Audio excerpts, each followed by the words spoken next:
Well, hello, church. I hope you guys are doing well today. I just was thinking about where we're at in our campaign to mobilize and come together for the purpose of trying to advance God's kingdom. And I was thinking through some different things that God has been impressing upon my heart. And one of the passages that I landed on was a passage from John chapter 15. It says, "I am the vine, the true vine, and my Father is the gardener. He cuts off every branch in me that bears no fruit, while every branch that does bear fruit, he prunes so that it'll bear even more fruit. You are already clean because of the word that I have spoken to you. Remain in me, and I also will remain in you. No branch can bear fruit by itself. It must remain in the vine. Neither can you bear fruit unless you remain in me. I am the vine, you are the branches. If you remain in me and I in you, you will bear much fruit. Apart from me, you can do nothing."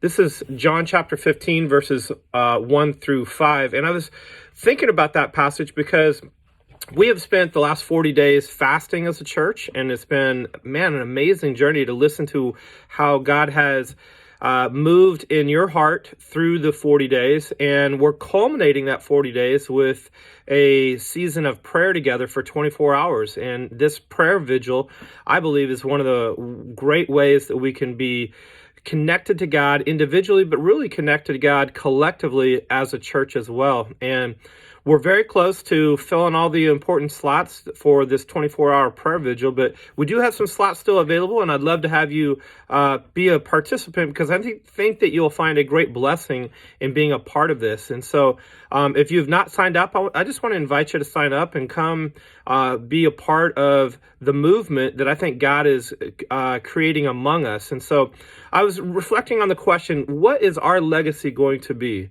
And I thought about that because this past Sunday I sat in a church that was over 100 years old. And as I was visiting the church and just watching, looking around and reflecting on where we're at as a church, I was trying to project what would Encounter Church look like 100 years from now. And I believe that if we were going to give a legacy to the generation that follows us, what would that legacy look like? Would it be a legacy of prayer and abiding in Christ? Would it be a legacy of fruitfulness? That would be my hope. And I believe that through prayer and abiding in Christ and being obedient to him, then God himself will provide the fruit that would be consistent with our obedience and connectedness to him.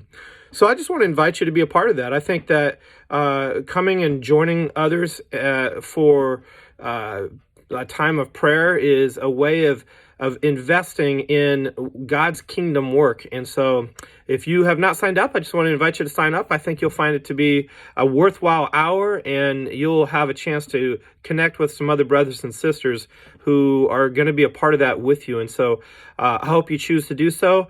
I'm going to do it in the middle of the night because I just thought it'd be fun to set aside that time.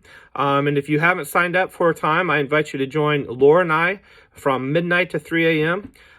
We also have some time slots available in the day during Saturday. I believe at 11 o'clock and 12 o'clock we have some time slots available. And we have a time slot available at 5 o'clock if you haven't signed up. So those times on Saturday, 11 o'clock, 12 o'clock, 5 o'clock, those are great times for you to come and be intercessory on behalf of our church, on behalf of our community, and on behalf of seeing God's kingdom advance. And I hope you choose to do so because I think it'll be a wonderful opportunity for you to enjoy fellowship and sweetness in connection with Christ. All right, hope to see your participation and look forward to seeing you on Sunday. God bless.